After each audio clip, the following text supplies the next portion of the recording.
I think there's a lot in what you're saying that people might agree with around the idea that there's a lot that's in the media that's false, that there's a lot that happens in politics that is beyond the influence of regular people, and that there's certain things that seem to really trigger people or set them off about what you're saying. And you told the story about someone finding a bloodstained men sign and running off and trying to deface it. And it seems like when someone does that, they're having an emotional trigger of some kind. And what I notice is that anything that could be labeled a conspiracy theory often triggers people in a similar way, I don't totally understand this trigger, because whenever I've encountered something that label might be used on, my reaction is curiosity or interest, but it's never been threatened, even when it's something where I look at it and I go, I don't think that one's true, or I don't agree with that. My attitude towards most conspiracy theories has been that they're very interesting and amusing fiction.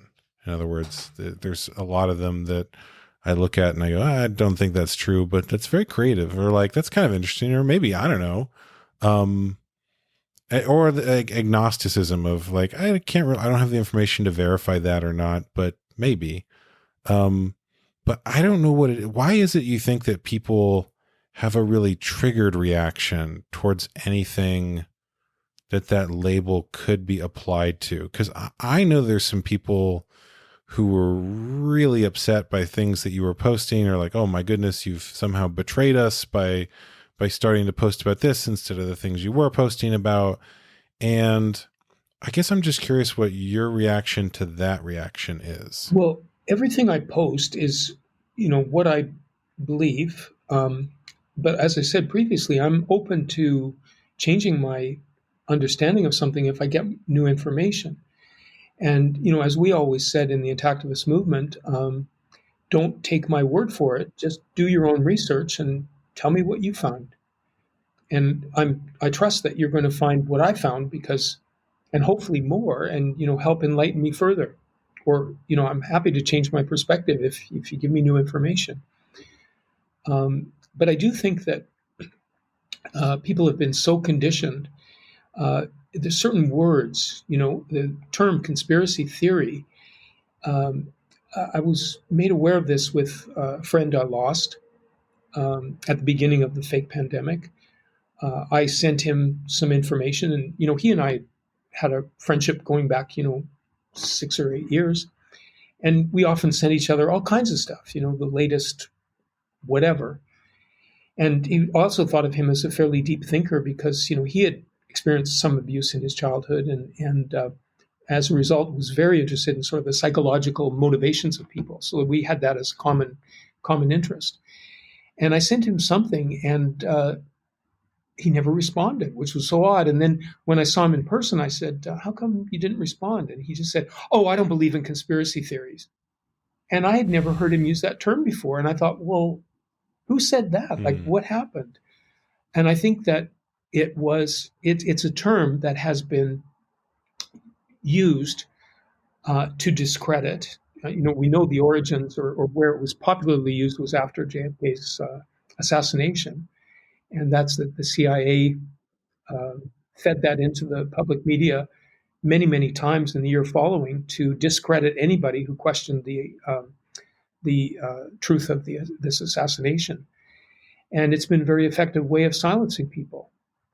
But, I always think of activists generally and intactivists specifically as people who are not intimidated by new ideas or by what other people think.